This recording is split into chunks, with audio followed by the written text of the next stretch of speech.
Hey everyone, welcome to Community Health Corner. I'm Lacey. And I'm Sarah. Today we're here to discuss the importance of prostate cancer screenings. We understand that men have lots of questions about when, why, and which screenings to have, so we asked Charles Krause of Atrium Navicent to help us out.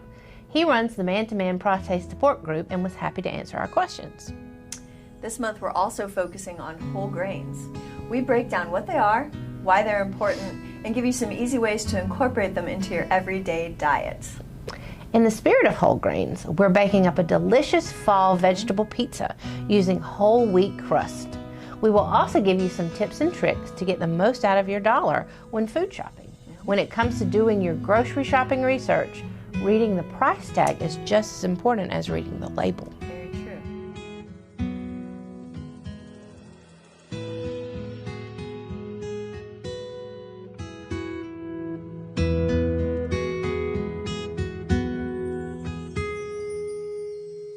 Welcome to the Community Health Corner Kitchen.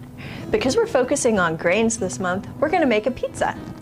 You can find fresh dough in most grocery stores, but because we couldn't find fresh whole wheat dough, we opted for the 100% whole wheat Arnold sandwich thins. This product is low in sodium, shelf stable, and because they are individual portions, each person can make their own. Let's get started. So we have our thins. We've separated them out to make two small crusts here. We're going to spoon our sauce on. Some people like more sauce than others. Just gonna get a little bit on there. You wanna run it all the way out to the edges. And do the second one the same way. Now if you have kids at home, this is an excellent thing that they can help with.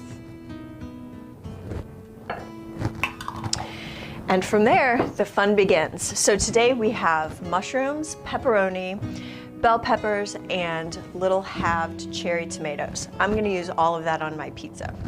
We'll start with the pepperoni. Lay probably 3 or 4 out. This is a good opportunity for you to be reading your nutrition facts label. How many pepperoni is in a serving? You know what? We're going to find out right now. There are 15 slices per serving. Wow, I don't think we can fit 15 on here, but we could probably fit 5. There we're going to add some sliced bell peppers. Again, you washed all of your vegetables before you put them on here. And you can do onions, you can do black olives, veggies are veggies. So, as they say on the My Plate website, vary your veggies. You can also use green bell peppers, red bell peppers, whatever you'd like. We've got halved cherry tomatoes. You wash these and then just slice them in half with a really sharp knife. And you know, if you're working with little kids, you can make fun faces or fun designs, whatever you'd like. Now with these mushrooms, I sauteed them down a little bit before we put them on. This is a nice alternative to canned mushrooms, which tend to have quite a bit of sodium in them. So I just bought the little brown mushrooms and sauteed them in a bit of olive oil, and that was it. And I can't stress enough the importance of washing your hands, because your hands are your best tools, but only if they're clean when you start. Okay. And we've got an Italian blend of cheese. Some people like more cheese than others. I'm a very cheesy person, where my food is related and in real life, so we're gonna really load it up here. And then finally, we're gonna finish with some Italian blend seasoning. Now we have preheated our oven to 350 degrees, and we've got a little foil-lined baking sheet here. So very carefully, because you've put a lot of stuff on these little pizzas, you're gonna lift them up just like that. So this is what's gonna go into the oven, probably 15 minutes or so. Keep an eye on them after the first 10. And when they're done, let them set for a couple of minutes before you cut them, and enjoy. This month, we are talking about glorious grains.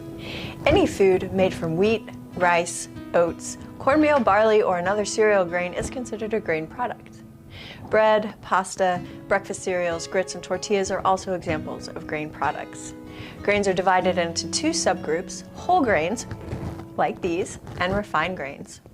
Whole grains contain the entire grain kernel, the bran, germ, and endosperm.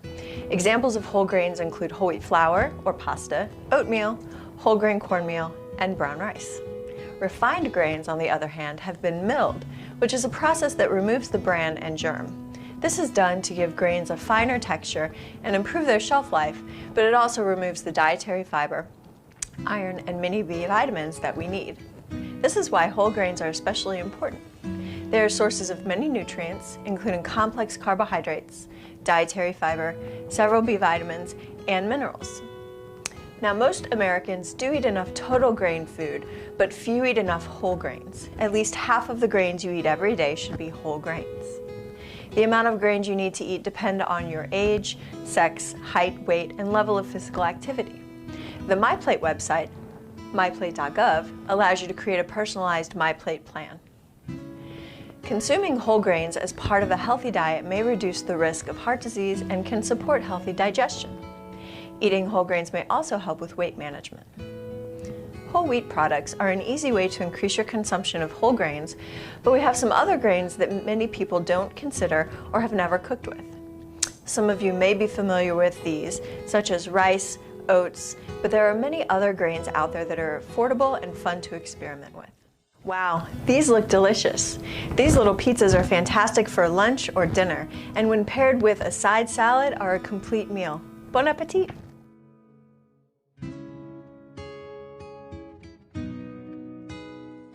September is Prostate Cancer Awareness Month. Prostate cancer affects more than 3 million men every year worldwide. It is estimated that 1 in 9 men in the United States will be diagnosed with prostate cancer this year. A lot. Early detection and a regular screening plan are keys to overcoming this disease. So tell me, Sarah, what is prostate cancer? Prostate cancer starts when cells begin to grow out of control in the prostate gland. This cancer is one of the types of cancers that may spread slowly to other areas of the body. Men with prostate cancer may not have symptoms or problems for years or even in their entire lifetime. More than half of men diagnosed with prostate cancer are over 65 years old. So when do you need to begin those screenings? Well, now these are average recommendations, so each person should probably consult with their physician to determine the best age at which to begin their own individual screenings. So men who are at an average risk of prostate cancer should begin screening at age 50. Men who are at a high risk of developing prostate cancer should probably begin screening at age 45. This includes black men and men who have a first-degree relative, a father or a brother, that has been diagnosed with prostate cancer at an early age. That's usually younger than 65. Men at an even higher risk are men who have had more than one first-degree relative who have had prostate cancer at an early age. These men should probably begin their screenings at about 40. Okay, so tell me what a PSA test is. PSA stands for prostate-specific antigen and is the protein produced by normal as well as malignant cells of the prostate gland. The PSA test measures the level of PSAs in a man's blood. It's just a simple blood test and they send it off for testing. Okay. Well, what about a DRE? So a DRE is a digital rectal exam and it's often used in conjunction with the PSA test to help the physician check for cancer. Good to know. So talk to your doctor at your next physical. Make sure to mention that you have some questions about your prostate health. Together, you and your doctor will review your family history, your own health history, and you'll devise a plan that is right for you. If you do not have a regular doctor, then this is the perfect time to get one. If you are uninsured, there are options in our community. Medical facilities called federally qualified health centers see uninsured patients, often on a sliding scale based on your income, or at no cost. If you need assistance locating these places, please send us a message and we'll be happy to help you. Absolutely.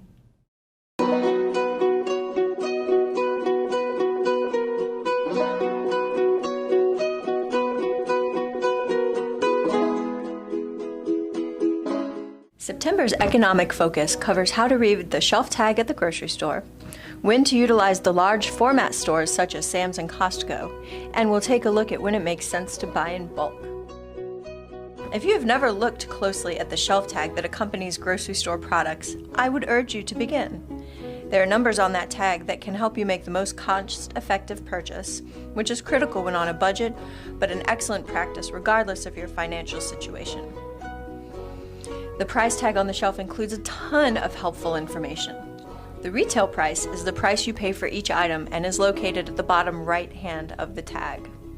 The unit price, which is smaller and in a box, is located on the left-hand side of the tag. The unit price tells you how much an item costs per pound, ounce, quart, etc. It can be very useful when comparing two items. When shopping and deciding between two items, always look at the unit price. If you're buying in bulk, this is especially useful as it will let you know how much you are paying per unit, which will help you get a better deal. By understanding how much you are paying per unit, especially when purchasing items you consume regularly, you can save a lot of money. When we think of Costco and Sam's, we have visions of giant bags of apples, 3-pack boxes of cereal, and enormous containers of string cheese. Are these stores really worth the trip and the trouble? Well, the answer is maybe. If you're shopping for a large event, have a big family, or there are products that you use every day, it makes sense to purchase them in larger quantities. However, if you have a small household, it is important not to get wowed by the low prices, especially if you end up throwing food away that went bad before you had a chance to consume it. As usual with any grocery store trip, make a list before you go. If you have the time and resources to shop around, then absolutely make the trip to Sam's or Costco for the items you use in large quantity. Finally, a question we get asked throughout our lives is this: is bigger always better? In the case of the container of rolled oats I used previously, the answer is yes. But again, that is because I have oatmeal for breakfast every morning, and I bake with them as well. Now, if the item you're considering is a specialty product or something you think you may not use up before it goes bad, then perhaps the smaller size makes more sense. After all, you are not saving money if you are throwing food away. So take a moment to familiarize yourself with the grocery store shelf tag. This applies not only to food, but also to things like household cleaners and body wash. Knowing what you are paying per unit will help you make a more informed purchase throughout the grocery store. So, thank you so much for joining us today. We will see you in October. Bye.